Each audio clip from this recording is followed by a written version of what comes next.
Opa, então, teu signo provavelmente tá errado. Que porras é um Capricórnio? Mas sério, vou nem entrar no mérito que a astrologia só não faz sentido. Falou de astrologia, falou comigo, eu gostei muito desse vídeo, resolvi que eu vou usar ele pra pegar um gancho pra trazer uma outra informação aqui pra vocês. A informação sobre de onde surgem os signos e qual é a verdadeira utilidade da astrologia.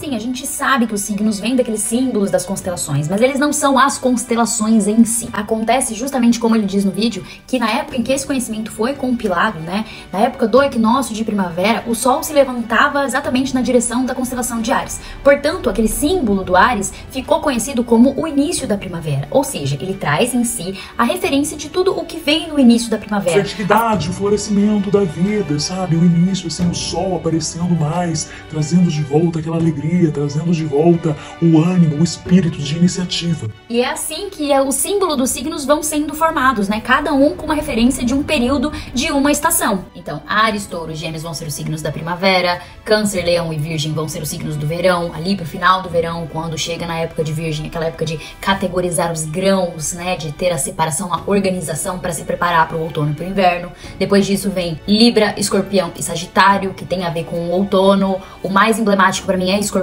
que é aquele momento em que o frio já vai chegando e que os sacrifícios precisam ser feitos, porque eles precisam matar os animais para pegar o seu couro, para usar, né, para se aquecer, eles precisam da gordura para fazer as lamparinas, para usar de combustível. E Capricórnio, Aquário e Peixes, os signos de inverno, cada um representando uma etapa dessa época, ou seja, trazendo em si aquele conhecimento que foi computado dentro do ser humano, que era cíclico, que acontecia ali todos os anos, e isso de certa forma influenciava o comportamento das pessoas. Por quê? Porque em cada época precisava se ter determinados comportamentos.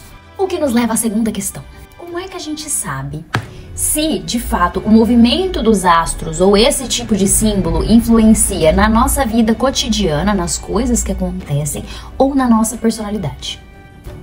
Não sabe. Pois é aqui que a minha relação particular com a astrologia passa por um funil muito fino e delicado. Porque, basicamente, por mais que seja possível que, de fato, esse movimento esteja influenciando a gente o tempo todo, afinal de contas, o universo todo está conectado por esse tecido invisível do espaço-tempo. Por mais que isso seja possível, também existem outros milhares de fatores que também influenciam na nossa personalidade e nas nossas escolhas do dia a dia, nos acontecimentos cotidianos, muito mais, talvez, do que exatamente esse movimento. Ou seja, a utilidade que cada um vai encontrar nisso daí, né, de guiar a sua vida através desses movimentos, vai depender única e exclusivamente da sua capacidade, do seu conhecimento para associar os fatos que acontecem na sua vida com os significados dos símbolos astrológicos. E até aí tudo bem, até porque o significado das coisas que você quer dar pra sua vida, né, da relevância de cada fato, de cada coisa, é só seu e foda-se que os outros vão pensar. O problema que eu encontrei nisso é que me parece que na tentativa de precisar prever tudo o que vai acontecer e dar significado para os mínimos detalhes, os astrólogos acabam empilhando milhares de formas de interpretar um mesmo assunto ou uma mesma coisa com base naquilo, pra tentar ter esse controle da vida, esse controle absoluto do que te acontece, pra onde você vai, de onde você vai. Isso pra mim, Daniele, não me parece muito útil. É por isso que vocês não me veem fazendo muitos conteúdos, tentando prever acontecimentos globais através do movimento dos astros e tudo mais. Por mais que eu também acho que existe um sentido aí, às vezes, do inexplicável, né? Afinal de contas, são ciclos, os ciclos da natureza, os ciclos dos planetas, etc. O que eu vejo de mais útil, bonito e divino no conhecimento da astrologia são os símbolos, os mitos e o repertório de palavras, de conhecimento que a gente tem para explorar a natureza humana, ou melhor, a nossa jornada existencial.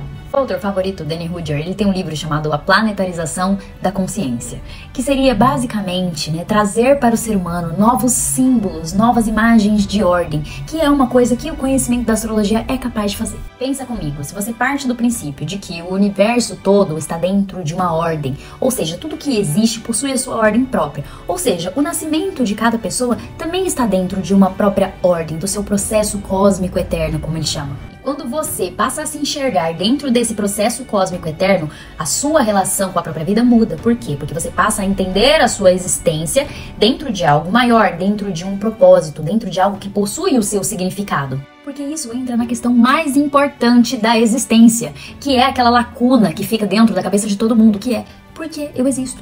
é que exista uma resposta final pronta para todo mundo do porquê todo mundo existe. Nossa, alguém quis que você existisse. Não necessariamente, mas a melhor conclusão que você, dentro da sua cabeça, puder chegar sobre isso, a mais profunda, a mais pensada, né, a mais investigada, a melhor conclusão que você puder ter vai ser a conclusão que vai balizar e guiar você pro resto da sua existência. É aquele processo que eu sempre falo pra vocês, a crença, a ideia que você tiver sobre a natureza última da realidade, né, do propósito da existência, vai ser a crença que vai estar por trás das suas escolhas, dos seus pensamentos, de como você vai julgar os seus sentimentos, de como você vai julgar as suas ações, as ações do outro e por aí vai.